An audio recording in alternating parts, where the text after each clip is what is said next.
Dans cette dernière vidéo sur la résolution d'équations, nous allons nous entraîner à résoudre des équations beaucoup plus complexes que celles que nous avons étudiées précédemment.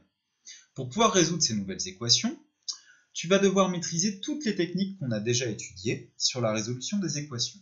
Si tu as du mal sur certaines de ces techniques, je te conseille de regarder les 3 autres vidéos que tu peux retrouver sur le NT du collège. Au travail. On cherche à résoudre l'équation 3x plus 1 sur 4 égale 5x moins 2 sur 5. Cette équation, elle paraît compliquée car chacun des deux membres est écrit sous la forme d'une fraction.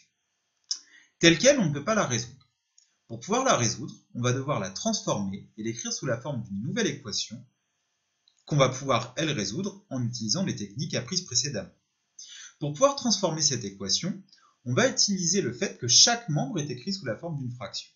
Comme on a une égalité de fractions, on peut utiliser une propriété que tu connais bien et que tu as découverte en classe de 4e, qui est valable pour n'importe quelle égalité de fractions, c'est la propriété des produits en croix.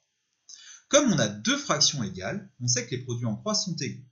On sait donc que 3x plus 1 fois 5 est égal à 4 fois 5x moins 2. On va donc pouvoir réécrire une équation équivalente à l'équation de départ, qu'on va pouvoir elle résoudre. Cette équation, c'est la suivante. 5 facteur de 3x plus 1 égale 4 facteur de 5x moins 2.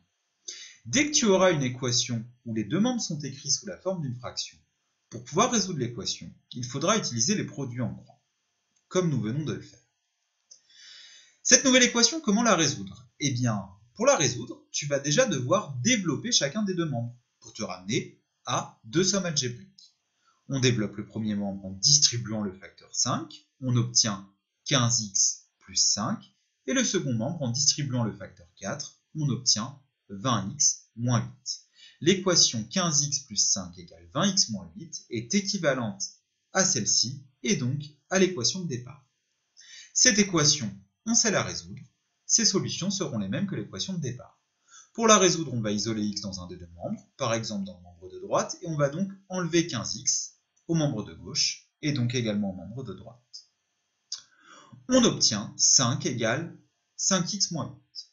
Pour finir d'isoler x dans le membre de droite, on va ajouter 8 à chacun des deux membres, on obtient 13 égale 5x. Enfin, pour finir de résoudre l'équation, on va diviser chacun des deux membres par le coefficient qui précède x, c'est-à-dire par 5.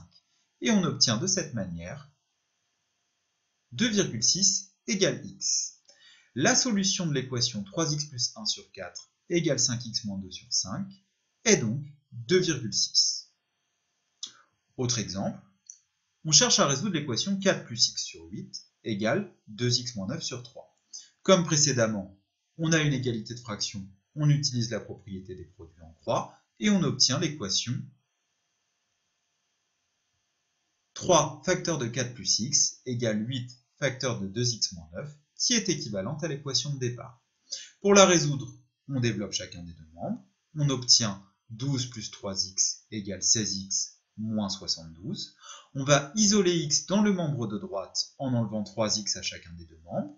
On obtient de cette manière 12 égale 13x moins 72. Et pour finir d'isoler x, on va ajouter 72 à chacun des deux membres pour obtenir 84 égale 13x. Pour finir, on divise chacun des deux membres par le coefficient qui précède x, c'est-à-dire par 13. On obtient 84 treizièmes égale x. Cela peut paraître surprenant, mais la solution de cette équation, c'est 84 treizièmes.